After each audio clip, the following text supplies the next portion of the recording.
I was 23 years old when I realized my stepmother was planning to murder my father. Not suspected. Not worried. Realized. The kind of bone-deep certainty that arrives in your gut like swallowed ice, spreading cold through every organ until you can't remember what warmth felt like. The kind that makes you look at a woman pouring coffee in your childhood kitchen and see a killer's hands on the pot. But here's the thing nobody tells you about discovering a murder plot. You don't get to panic. You don't get to scream or run or call the police with shaking hands and a breathless voice. Because if you do that, if you reveal what you know before you have proof that could survive a courtroom, then you become the paranoid child with daddy issues and mommy resentment. You become the unstable young woman who never accepted her father's new wife. You become the problem. So instead, you smile. You say thanks, Victoria, when she hands you that coffee. You sip it slowly, testing for the bitter edge of poison even though you know, rationally, that it's too early for that. The real plan is bigger. More patient. More devastating. And worth $50 million. Let me back up. Let me tell you who I was before I became the person who would spend 6 months gathering evidence against my own stepmother. Before I learned that family dinners could be reconnaissance missions and that love could wear a mask so perfect you'd never see the hatred underneath. My name is Caroline Ashford, and I was raised in the kind of wealth that makes people uncomfortable to talk about. Not celebrity rich. Not flashy. Old money rich. The kind where your great-grandfather's name is on a wing of a hospital and your family's trust funds have trust funds. My father, Richard Ashford, built his own fortune on top of the family wealth through tech investments in the 90s and early 2000s. He was brilliant. Genuinely brilliant. The kind of man who could explain quantum computing over dinner and make it sound like poetry. He was also lonely. My mother died when I was 7. Brain aneurysm. No warning. One morning she was making me pancakes shaped like bears, and by evening she was gone. Dad never really recovered. Oh, he functioned. He worked. He raised me with the help of nannies and housekeepers and eventually boarding schools. But there was a hollowness in him, a room in his heart that stayed empty and echoing for 15 years. Enter Victoria Chen. She came into our lives 3 years ago, when I was 20 and away at Yale. Dad met her at a charity gala, one of those glittering Manhattan events where the champagne costs more than most people's monthly rent. She was 34. Beautiful in that carefully constructed way, personal trainers, dermatologists, stylists who know exactly how to package a woman for maximum appeal to a certain type of wealthy man. But it wasn't just her looks. Victoria was smart. She had an MBA from Columbia, worked in consulting for various nonprofits. She knew how to talk about art and philanthropy and social impact in ways that made her sound both intelligent and compassionate. She volunteered at soup kitchens. She sponsored children in developing countries. She had this way of tilting her head when she listened to you, like you were the most fascinating person she'd ever met. My father fell like a man stepping off a cliff in the dark. They were married within 6 months. I met her exactly twice before the wedding. Both times in restaurants, neutral territory, with Dad beaming between us like we were already the perfect blended family. She called me sweetheart and touched my hand across the table and told me how much she looked forward to getting to know me better. I wanted to like her. I really did. Dad was happy again, genuinely happy, and after 15 years of watching him move through life like a ghost, that felt like a miracle. If Victoria could give him that, if she could fill that empty room in his heart, then who was I to be suspicious? Besides, I was 20. I was in college, building my own life, dating a guy who wrote terrible poetry and made excellent coffee. I came home for holidays and smiled through dinners and told myself that this was fine.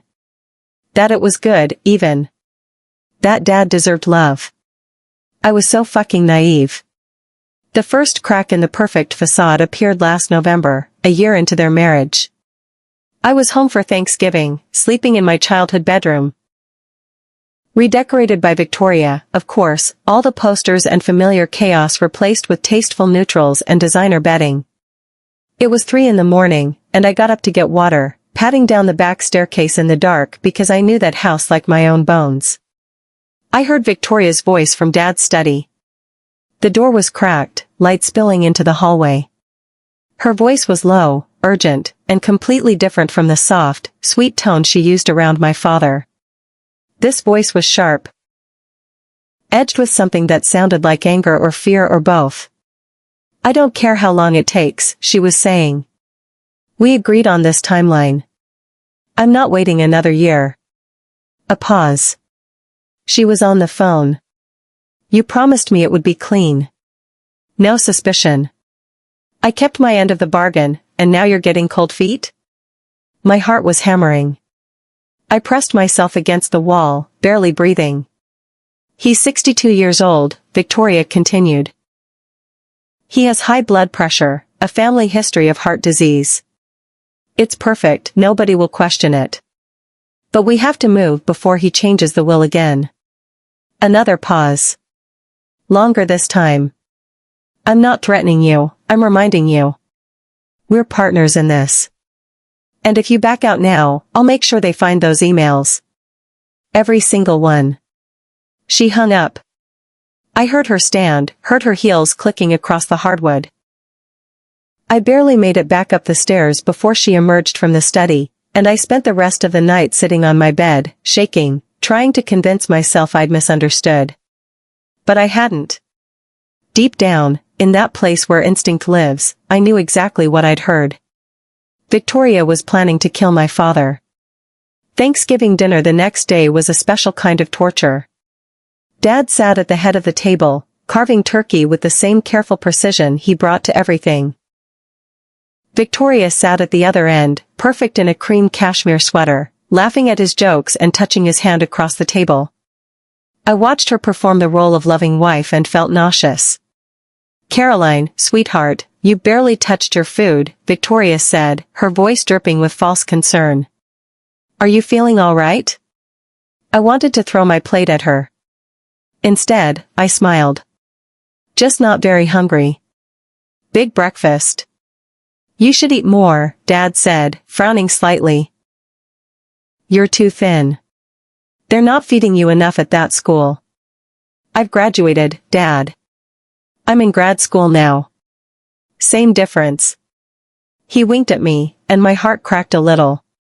He looked happy. Healthy. Utterly unaware that the woman he loved was discussing his murder like it was a business transaction. I excused myself after dinner, went up to my room, and did what any terrified 23-year-old would do. I called my boyfriend. "Jake, I need to talk to you about something insane." "Define insane," he said. I could hear traffic in the background. He was probably walking back from the coffee shop where he worked. I told him everything. The phone call, Victoria's voice, the implications. There was a long silence when I finished. "Caroline," he said finally. "Are you sure you didn't misunderstand? I mean, that's a pretty huge leap from a weird phone call." "I know what I heard." "Okay, but even if..." "And I'm not saying you're wrong, but even if she was talking about something sketchy, it might not be murder. It could be, I don't know, an affair? Or some kind of financial scheme?" She said clean and no suspicion and talked about his heart disease. "Jake, she's planning to make it look natural." "Then you need to call the police." "And tell them what?" "That I overheard half a phone conversation?" "They'll dismiss me. Worse, they'll tell Victoria, and then she'll know I'm onto her." "So what are you going to do?" That was the question, wasn't it? What could I do?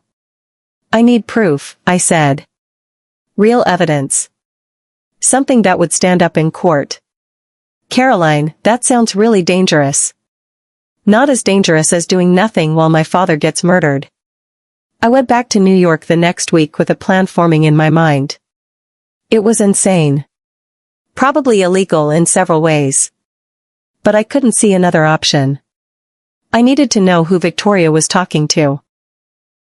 I needed to understand the full scope of the conspiracy.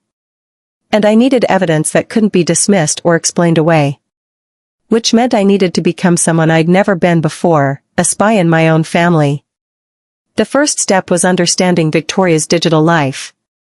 She was careful, I knew that much. But everyone makes mistakes. Everyone has vulnerabilities. I started by social engineering the housekeeper, Maria, who'd been with our family for a decade. I called her on her day off, casual, friendly. "Hey Maria, I'm trying to send Victoria a gift for helping Dad through some health stuff, but I want to surprise her. Do you know what her favorite perfume is? Or does she shop anywhere specific?" Maria, sweet and unsuspecting, gave me a full rundown. Victoria's favorite boutiques, her gym, her regular lunch spots. More importantly, she mentioned that Victoria had been spending a lot of time at a particular spa in Tribeca. "She goes every week," Maria said. "Always on Wednesdays. Says it's her self-care day." Self-care day. Right. I started following her. I know how that sounds. I know it crosses about 17 different lines. But understand, I was terrified for my father's life and didn't know who to trust. The police? They'd need evidence. Dad's lawyer? Victoria had charmed him completely. Dad himself? He was so in love he'd never believe me without proof. So every Wednesday, I'd skip my afternoon seminar and take the train into Manhattan. I'd wait outside the spa, wearing sunglasses and a baseball cap like a discount spy. And every Wednesday, Victoria would emerge after about an hour and walk 3 blocks to a cafe, where she'd meet the same man. He was maybe 40, good-looking in a generic way. Dark hair, expensive suit, the kind of white-collar professional you'd see in any Manhattan coffee shop. They never touched, never sat too close. But they'd talk for exactly 30 minutes, and there was an intensity to their conversations that made the hair on my neck stand up. The 3rd week, I took pictures. The 4th week, I hired a private investigator. His name was Marcus Webb, a former NYPD detective who'd gone private after 20 years on the force. I found him through a law school friend whose parents had used him during a messy divorce. I met him in his office in Queens, a cramped space that smelled like old coffee and cigarettes, even though there was a no smoking sign on the wall. "Let me get this straight," Marcus said, leaning back in his chair.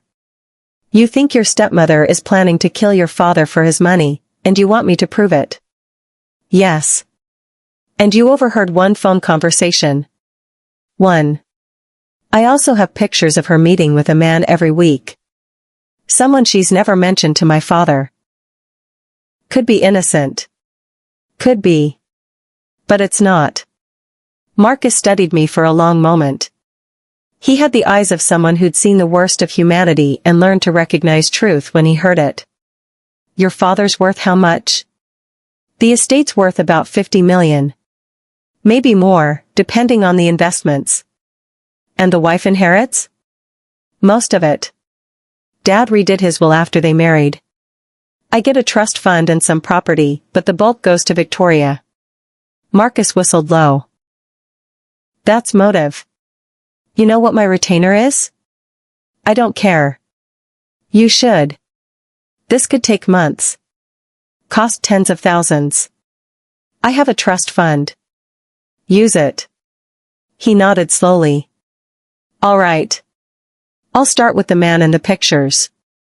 See who he is, what his connection to your stepmother might be." "But Caroline." "Yeah? If this is real, if they're really planning what you think they're planning, you need to be very careful. People who plot murder aren't above expanding the body count if they feel threatened." A chill ran through me. Noted. Marcus worked fast. Within 2 weeks, he had a name, Trevor Mitchell. 38 years old, worked as an investment advisor for a mid-sized firm. No criminal record. No obvious connection to Victoria. Except that they'd gone to Columbia Business School together. Classmates, Marcus said, spreading papers across his desk. Same year, same program. According to some alumni I talked to, they were close.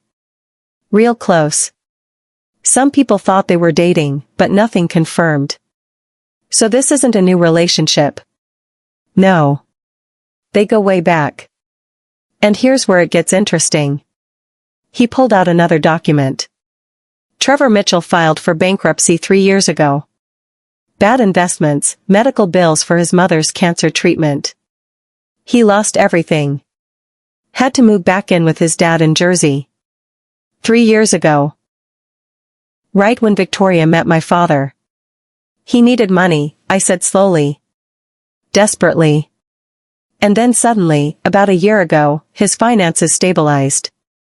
Started making regular deposits, small amounts, nothing that would trigger any flags. But consistent. Like someone was paying him. Can you trace the deposits? I'm working on it. But Caroline, there's something else. Marcus's expression darkened. I've been doing this a long time. I've seen a lot of schemes, a lot of marriages where money is the real love language. But if your stepmother is planning what we think she's planning, the method matters. How is she going to do it? That had been haunting me too. Victoria was smart. Whatever she had planned, it would need to be undetectable. Something that would look natural enough that no one would order an autopsy or question the circumstances. Dad has high blood pressure, I said. He's on medication for it. What if she's been tampering with his medication? Marcus shook his head. Too obvious. Any decent autopsy would catch that. Plus, it would take time, and time means opportunity for him to see a doctor who might notice something's wrong. Then what? If I were planning this, and I'm not, for the record, I'd be thinking about something more acute. A sudden cardiac event. Something that looks exactly like natural causes in a man his age with his risk factors. Can that be induced? Unfortunately, yes. There are substances, ways to trigger a heart attack that would be nearly impossible to detect after the fact, especially if no one's looking for it. My blood ran cold. How would someone get access to those substances? That's the question. And that's what we need to figure out before it's too late. I started spending more time at home. Not suddenly, that would have been suspicious. But I manufactured reasons. My grad program was flexible, I told Dad. I could do research from anywhere, and wouldn't it be nice to spend more time together? He was delighted. Victoria smiled and said all the right things about how wonderful it was to have me around. But I saw the calculation behind her eyes. The slight tightening at the corners of her mouth. She didn't want me there, and she was trying to figure out why I'd come. I played the role of the devoted daughter perfectly. I asked Victoria for advice about my thesis. I complimented her outfits. I suggested we have a girls' day and sat through 4 hours of shopping and lunch, smiling until my face hurt, learning everything I could about her routines and habits. She kept her phone locked with biometrics. She never left her laptop unattended. She was careful in a way that confirmed every suspicion I had. But everyone slips eventually. It happened on a Tuesday in January. Victoria had a migraine, real or performed, I couldn't tell, and went to lie down after lunch. Dad was at the office. I was supposedly studying in the library. Instead, I was standing outside the master bedroom, watching the doorknob with my heart in my throat. I'd lifted Victoria's spare keys from her purse that morning. The bedroom door was locked from the inside, but I knew there was a master key in Dad's study. It took me 3 tries to find it in his desk drawer, my hands shaking so badly I nearly dropped it twice. The lock clicked. I eased the door open. Victoria was in bed, sleeping or faking sleep, I couldn't be sure. Her breathing was even. The room smelled like her expensive perfume and the lavender candles she always burned. Her phone was on the nightstand. I could see it from the doorway. Close enough to grab in 3 steps. But if she woke up, if she caught me, there would be no explaining this away. I stood there for what felt like hours but was probably 30 seconds, weighing risk against necessity. Then I thought about that phone call. About Trevor Mitchell and his mysterious payments. About my father, oblivious and happy, walking around with a target on his back. I moved 3 steps across plush carpet. My hand closed around the phone. I lifted it, praying it wouldn't buzz or light up or do anything to disturb the sleeping woman 3 feet away. Victoria didn't stir. I backed out of the room, closed the door with painstaking slowness, and ran to my bedroom like the devil was chasing me. My hands were shaking so badly I nearly dropped the phone twice. I had maybe 10 minutes before Victoria woke up and noticed it was gone. Maybe less. The phone was locked, of course. Face ID. But I'd been prepared for that. I pulled out a thumb drive I'd bought specifically for this purpose. A little device that Marcus had recommended, used by forensic investigators to extract data from locked phones. It didn't unlock the phone. But it could clone certain data if I connected it right. I plugged it in. A small light blinked red, then green. Files started transferring. Come on, come on, come on. 5 minutes passed. 6. The progress bar crept forward with agonizing slowness. Down the hall, I heard a door open. Shit. The transfer was at 87%. Victoria's footsteps were coming down the hall. I could hear her calling for Maria, asking if she'd seen her phone. 92%. Caroline? Victoria's voice, closer now. Sweetheart, are you upstairs? 97%. Her footsteps stopped outside my door. 100%. I yanked the thumb drive out, shoved it in my pocket, and opened my door just as Victoria was raising her hand to knock. Oh. She jumped slightly, then laughed. You startled me. Sorry, I said, trying to keep my voice steady. Did you need something? I can't find my phone. I thought I left it on my nightstand, but, she looked past me into my room, casual but searching. I haven't seen it. Want me to help you look? Would you? I'm still feeling a bit foggy from that migraine. We spent 10 minutes searching for a phone that was in my pocket the entire time. I finally found it wedged between the bed and the nightstand in her room, exactly where I'd replaced it while Victoria was checking the bathroom. Oh, thank God, she said, clutching it to her chest. I don't know what I'd do without this thing. My whole life is on here. I smiled. I know the feeling. Your whole life is on there, Victoria. Including, I hoped, the evidence that would destroy you. Marcus called me that night. Tell me you got something, I said, skipping any greeting. Oh, I got something. Question is whether it's enough. He paused, and I could hear papers rustling. Your stepmother has been very busy. Encrypted messaging app, but the encryption wasn't as good as she thought. I've got months of conversations between her and Trevor Mitchell. My heart started racing. And they're definitely planning something. But they're careful. No explicit mentions of murder. Lots of coded language. The project. The timeline. The final stage. But nothing that would convince a prosecutor beyond reasonable doubt. There has to be something more. There is. Financial records. Trevor has been receiving payments from a shell company. Took me a while to trace it, but it leads back to Victoria. Or rather, to an offshore account she set up about 2 years ago, right after she married your father. That proves they're working together. It proves she's paying him for something. Doesn't prove what. Could be legitimate consulting work. Could be an affair. Could be murder for hire. We need something more concrete. I closed my eyes, thinking. What about search history? Did the phone data have that? Yeah, but it's spotty. She uses private browsing for a lot of stuff. What I did find was concerning though. Medical research. Specifically about heart conditions, cardiac arrest, symptoms of natural heart attacks versus induced ones. She searched for that stuff obsessively about 6 months ago, then stopped. Because she found what she needed. That's my read. But Caroline, here's the thing. Even with all this, we still don't know the method. We don't know when.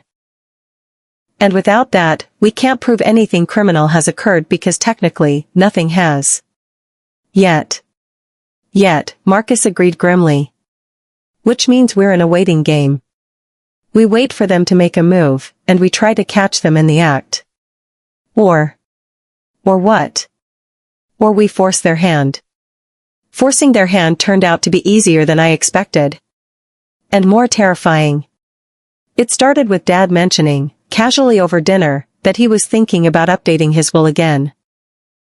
Nothing major, he said, cutting into his steak. Just making some adjustments. I want to make sure Caroline's trust is properly structured, and I'm thinking about setting up a charitable foundation. My lawyer says it would be good for tax purposes. I was watching Victoria when he said it. Saw the microscopic tension that suddenly gripped her shoulders. Saw the way her fork paused halfway to her mouth before continuing as if nothing had changed. That sounds wonderful, darling, she said smoothly. What kind of charity were you thinking? Medical research. Maybe something focused on aneurysms, in memory of Caroline's mother. He reached across the table and squeezed my hand. I should have done it years ago. It's a beautiful idea, I said, meaning it. And then, because I was apparently becoming someone who could weaponize her dead mother's memory, maybe Victoria should be involved. She has all that non-profit experience. Victoria's smile was absolutely perfect. I'd be honored. But her eyes were cold. That night, I heard her on the phone again. I'd started recording every conversation I could, wearing a small audio device that Marcus had given me. The quality wasn't great, but it was something. He's changing the will, Victoria hissed. The foundation is going to eat up at least half the estate. We can't wait anymore. Trevor's voice was tinny through the phone. We agreed on spring. We need more time to establish the pattern. There is no more time. If he goes through with this, if he locks that money up in a foundation, we get nothing. Nothing, Trevor. Then we need to be smart about this. The medication switch needs another few weeks too. We don't have a few weeks. Medication switch. I stopped breathing. Stood absolutely still in the dark hallway, recording every word. Victoria, calm down. The beta blockers we replaced as blood pressure meds with are doing exactly what they're supposed to do. His blood pressure is creeping up without him noticing. Another month, maybe 6 weeks, and it'll be high enough that a cardiac event wouldn't raise any suspicions. But it needs a trigger, Victoria said. We can't just wait and hope. That's where the potassium comes in.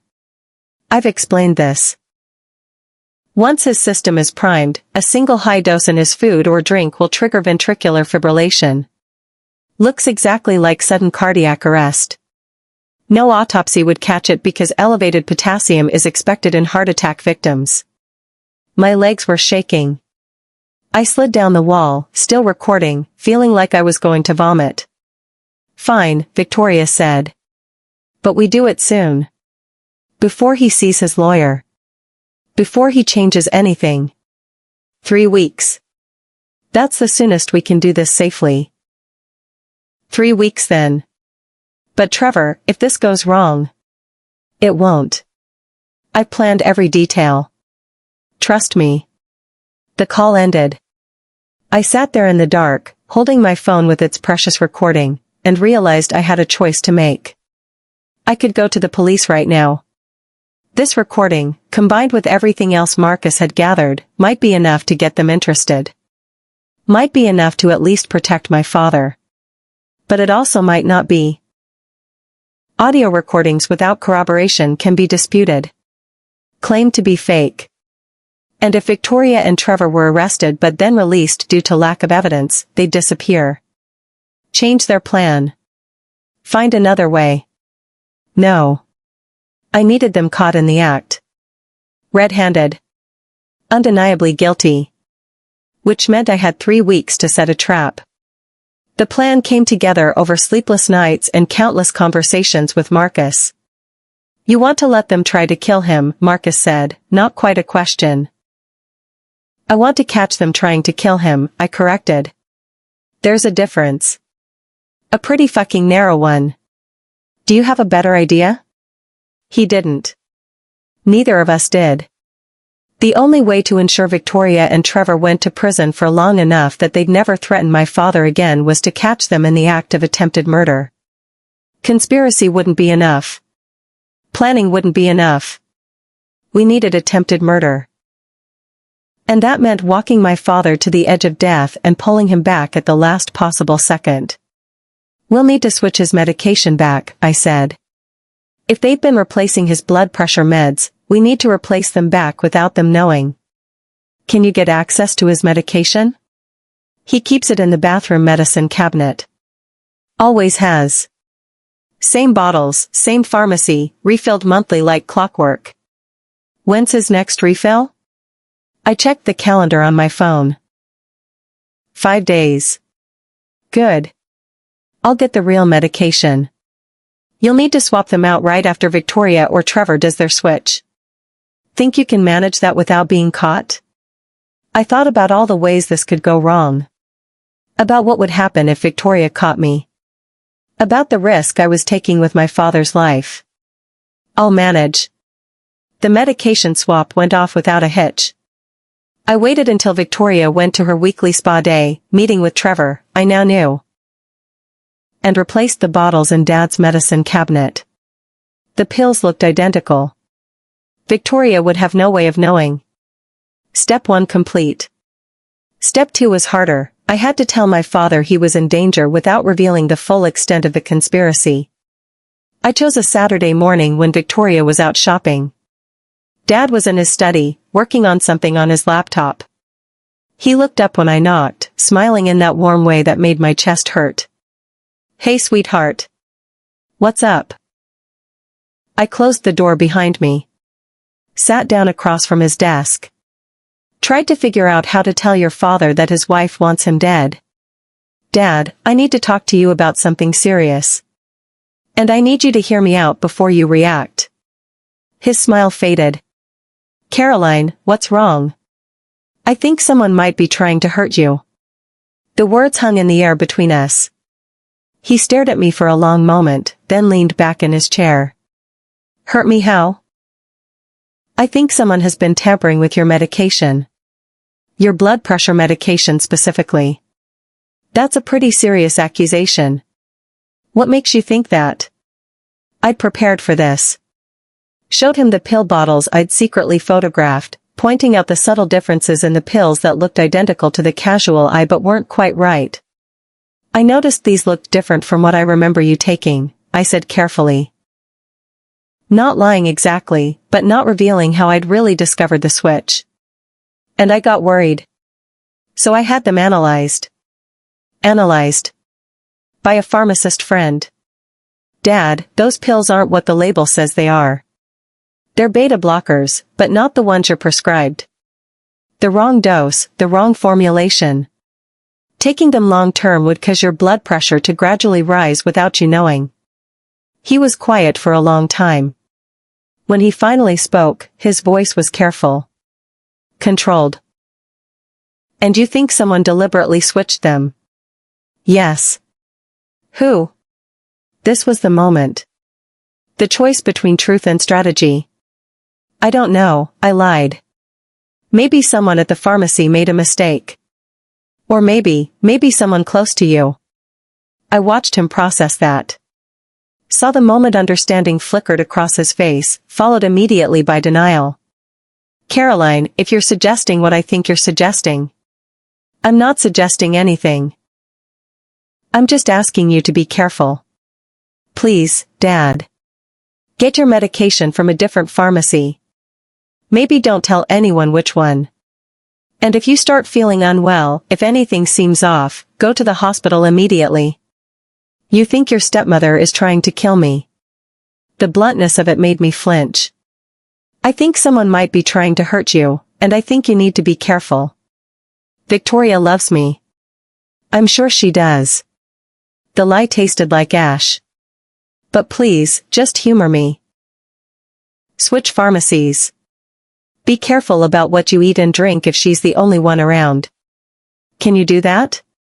He studied my face for what felt like forever. Then, slowly, he nodded. I'll be careful. It wasn't belief. Not quite. But it was enough to plant the seed of doubt. Enough that he'd be watching. Paying attention. Enough that when the moment came, he might survive it. The waiting was agony. 3 weeks, Trevor had said. But 3 weeks turned into 4, then 5. Every day I waited for Victoria to make her move. Every meal was a potential murder attempt. Every drink could be poisoned. I started documenting everything. What Dad ate, what he drank, who prepared it. Marcus installed hidden cameras in the kitchen and dining room, tiny things disguised as smoke detectors and electrical outlets. We had audio recorders in every room Victoria frequented. And slowly, we built a picture of 2 people getting desperate. Victoria and Trevor met more frequently. Their conversations, captured on my hidden recorder when I accidentally left my phone near Victoria's purse, grew increasingly frantic. He's getting suspicious, Victoria said during one meeting. He's been watching everything I do. Asking questions about things he's never cared about before. Did Caroline say something to him? I don't know. Maybe. That little bitch has been around more than usual. Always watching, always hovering.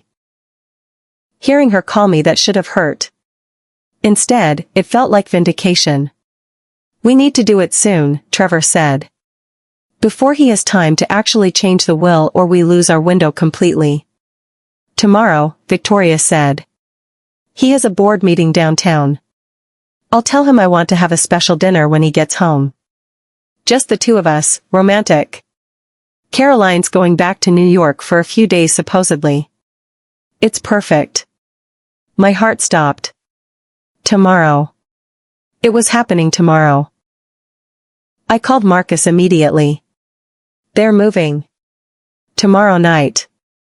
Private dinner, just her and Dad. Do you know how she's planning to do it? The potassium, like Trevor mentioned.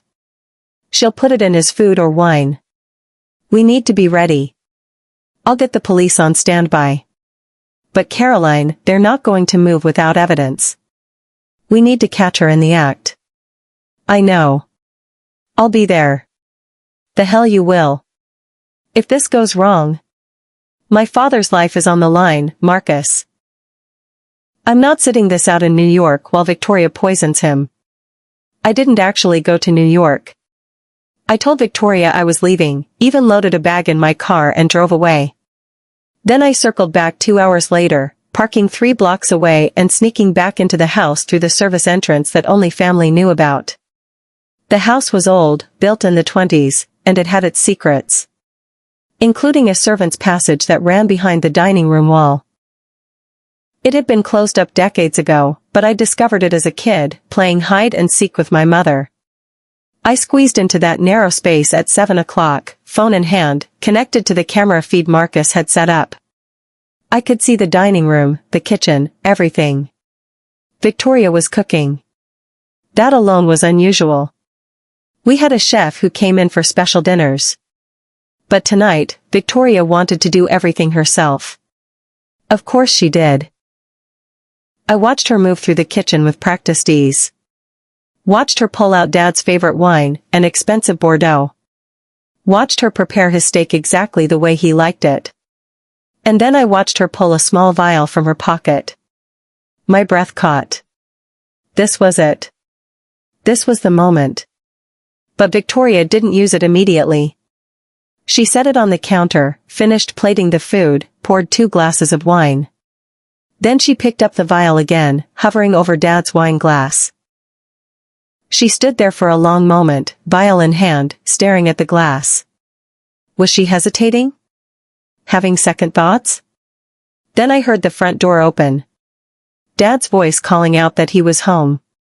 Victoria's moment of hesitation, if that's what it was, ended. She twisted the vial open and poured it into Dad's wine. A clear liquid that mixed invisibly with the dark red wine. I hit the panic button on my phone, the signal to Marcus and the police officers he had waiting 3 blocks away. Then I burst out of the servants' passage, exploding into the dining room just as Victoria picked up both wine glasses to bring them to the table. She saw me and froze. "Caroline," she said, recovering quickly. "I thought you went back to New York." "Put down the glass," I said. My voice was shaking but firm. "Put it down right now." "What are you talking about?" I know what you're doing. I know about the potassium. I know about Trevor. I know about everything." Her face went through a remarkable transformation. Shock, anger, calculation, all in the span of seconds. Then, incredibly, she smiled. "You don't know what you're talking about. I'm making dinner for your father. You're trying to kill him. That's insane. You've always been unstable, Caroline. Jealous. You never accepted me, and now you're making up these wild accusations." "I have recordings," I said. "Of you and Trevor. Planning every detail. I have financial records showing the payments. I have evidence of you switching Dad's medication. I have everything, Victoria." For the first time, real fear crossed her face. That's when Dad walked into the dining room. He looked between the two of us, taking in the scene. Me, breathing hard, looking wild. Victoria, holding 2 wine glasses, her perfect mask cracking at the edges. "What's going on?" he asked carefully. "Richard, thank God," Victoria said, her voice breaking into something that might have been a sob. "Caroline is having some kind of breakdown. She's saying terrible things." "Don't drink the wine," I said. "Dad, please don't drink the wine. She put something in it." He looked at the glass in Victoria's hand. Then at me. Then back at Victoria. "Is that true?" "Of course not. She's delusional. She needs help, Richard. Professional help." "Then you won't mind if I have it tested," he said quietly. Victoria's hand tightened on the glass. For a second, I thought she might throw it at one of us. Instead, she set it down very carefully on the table. "You'd believe her over me? Your own wife?" "My daughter told me someone was tampering with my medication," Dad said. I didn't want to believe it. But I've been watching. And I've seen things that concerned me. Small things. Inconsistencies in your stories. Times when you thought I wasn't paying attention. "Richard. How much potassium is in that wine, Victoria?" She didn't answer. Didn't need to. The truth was written all over her face. That's when the police arrived. Marcus had been parked outside, waiting for my signal. He burst through the front door with 2 uniformed officers right behind him. "Victoria Chen," one of them said. "We have a warrant for your arrest on suspicion of attempted murder and conspiracy to commit murder." I expected her to run. To fight. To do something dramatic. Instead, she just deflated. All the fight went out of her at once, and she sank into one of the dining room chairs like a puppet with cut strings. "You don't understand," she said softly, looking at my father with something that might have actually been genuine emotion. "I did love you. At first. I really did. But not enough," Dad said. His voice was hollow. "Not more than $50 million. It wasn't just about the money," Victoria said. "It was about freedom. About never having to pretend again. About never having to be the perfect wife or the devoted stepmother or any of the other roles I've had to play my entire life. With that money, I could finally just be." "You could have divorced me," Dad said. She laughed, a brittle sound. "And get what? A fraction of what I'd earn from your death? A prenup that gave me pennies? No. This was the only way. One of the officers moved to handcuff her. She didn't resist. As they led her to the door, she stopped and looked back at me. "You know what's funny?" she said. "I actually liked you, Caroline. I thought maybe we could have had a real relationship, given time. But you're your father's daughter.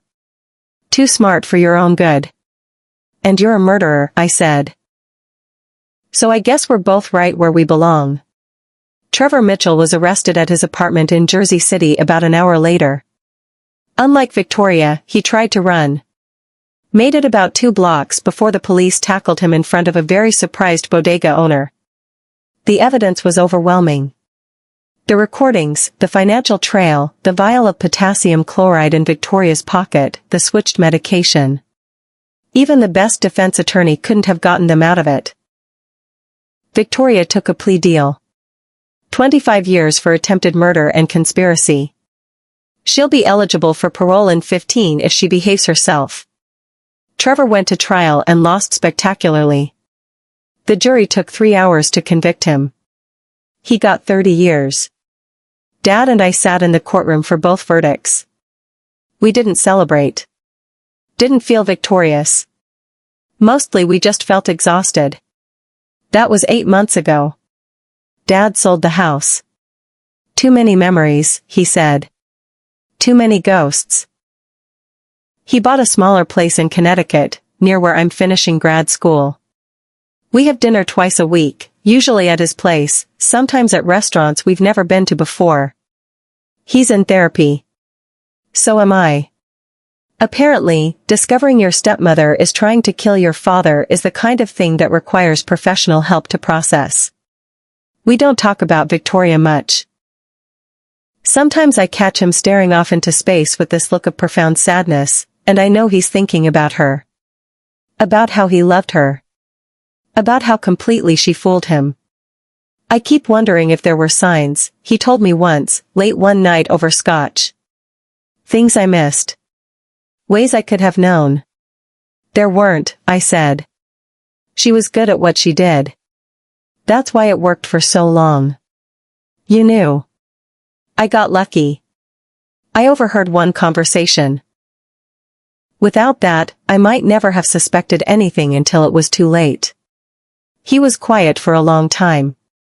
Then, "Thank you for not giving up. For believing your instincts even when it must have seemed crazy." "You're my father," I said simply. What else was I going to do? Sometimes people ask me if I ever think about what would have happened if I'd been wrong. If Victoria had been innocent and I'd just ruined her life over a misunderstanding. The answer is yes. I think about it constantly. But then I remember that phone call. The coldness in her voice. The clinical way she discussed making my father's death look natural. The meticulous planning. The casual cruelty of it all. And I remember that I wasn't wrong. There's a quote I think about a lot now: when someone shows you who they are, believe them the first time. Victoria showed me who she was in that phone call at 3 in the morning. She showed me again in every conversation with Trevor. In every calculated smile and performative gesture of affection toward my father. I believed her. And I stopped her. I saw her once after the trial. She asked to speak with me, and against my lawyer's advice, I agreed. We met in the prison visiting room, separated by plexiglass, speaking through phones. She looked different without her designer clothes and professional makeup. Smaller. More human. "Why did you come?" she asked. "I don't know," I said honestly. Curiosity, maybe. Or closure. "Did you get it? Did you?" She almost smiled at that. "No. I don't think I ever will." "Do you want to know the truth, Caroline? The real truth?" "Sure. I did love him. Your father. Not the way he deserved, maybe. Not the way I should have. But in my own broken way, I loved him. Just not more than you loved $50 million. It wasn't about the money. Not really. It was about what the money represented. Freedom. Power. The ability to finally stop pretending to be whatever everyone else needed me to be. She paused. You wouldn't understand. You've never had to pretend. Everyone pretends, I said. It's called being human. It's called compromise. What you wanted wasn't freedom from pretending. It was freedom from consequences. Maybe you're right. She looked at me for a long moment. You know what the worst part is? If I'd just waited, if I'd just been patient, your father probably would have given me whatever I wanted. He loved me that much. But I couldn't wait. I couldn't trust it. So I destroyed everything. Yes, I said. You did. There wasn't much to say after that. I stood to leave. Caroline, she called out. I turned back. For what it's worth, I'm sorry. Not for trying. But for hurting you in the process. You didn't deserve that. No, I agreed. I didn't. I walked out and didn't look back. These days, I'm finishing my dissertation. Something about corporate fraud and the psychology of white-collar crime. Funny how life gives you material to work with. Dad is dating again. A nice woman he met at a bookstore, of all places. She's a widow, age-appropriate, and has her own money. He's being very cautious, very slow. I meet her for lunch next week. I'm cautiously optimistic. But I've also already run a background check. Some paranoia, it turns out, is healthy. Marcus still checks in on us occasionally. He's become something like a family friend, in the strange way that happens when someone helps you catch your stepmother trying to commit murder. We get coffee sometimes, and he tells me stories about his cases. I think he sees me as something like a protégé. I haven't decided yet if I want to follow in those footsteps. Private investigation or law enforcement or something else entirely. For now, I'm just focused on finishing school and making sure Dad is okay. And learning to trust people again. That's the hardest part. Because here's what no one tells you about discovering that someone close to you is capable of murder: it changes how you see everyone. Every smile becomes potentially fake. Every gesture of affection becomes something to analyze. Every relationship becomes something to question. I'm working on it. In therapy, mostly. But also in small ways. Letting my guard down occasionally. Believing people when they show me kindness without immediately wondering what they want in return. It's slow progress. But it's progress. Last month, on what would have been my mother's birthday, Dad and I went to visit her grave. We do this every year, but this time felt different. Heavier somehow. I think she'd be proud of you, Dad said, standing in front of the headstone. Your mother. She was fierce when it came to protecting the people she loved. You have that same quality. I was terrified the entire time, I admitted. Brave isn't the absence of fear. It's doing what needs to be done despite the fear. He put his arm around my shoulders. You saved my life, Caroline. I don't say that enough. You saved my life.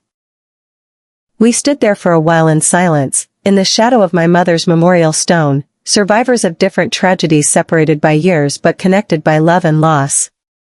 Do you think you'll ever trust anyone completely again? I asked him. I don't know, he said honestly. But I trust you. That's a start. Yeah, I said. That's a start. So that's my story. The story of how I discovered my stepmother was planning to kill my father for $50 million. The story of how I caught her. There's no neat ending. No moment where everything is suddenly okay again. Real life doesn't work like that. We're still healing. Still learning to live in a world where someone we loved was capable of something so monstrous. But we're alive. Both of us. And Victoria is in prison.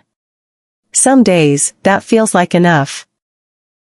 Other days, I wake up at 3 in the morning and remember standing outside Dad's study, listening to her plan his murder in that cold, clinical voice. I remember the terror.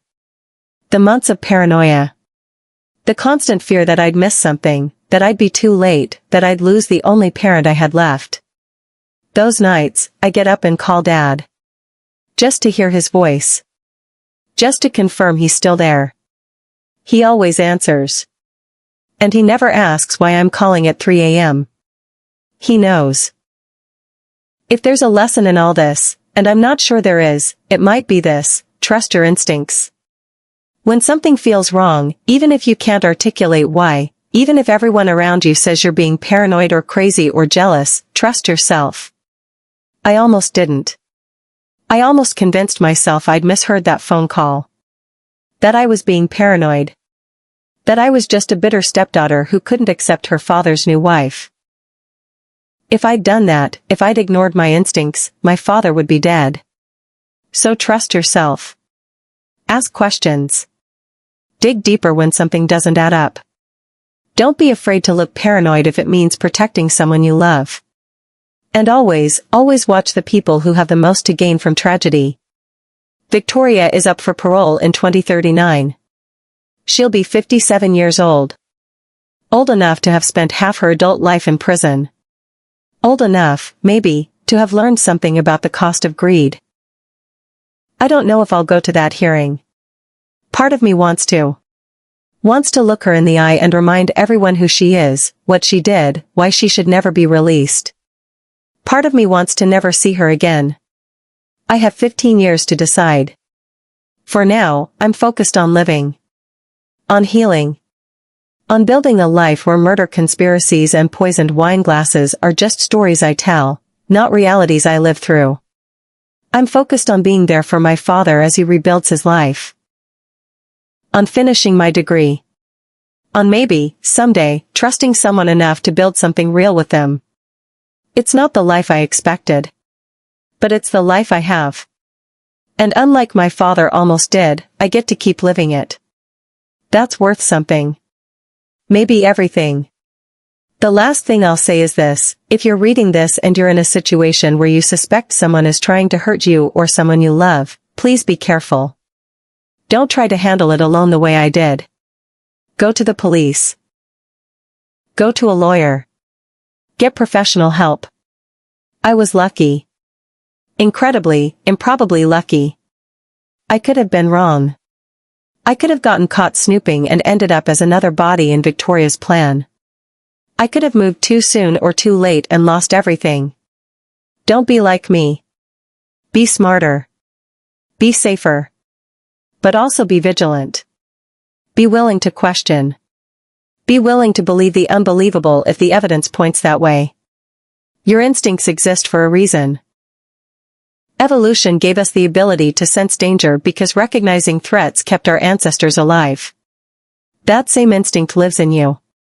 Trust it. It might just save someone's life. It saved mine. And more importantly, it saved my father's.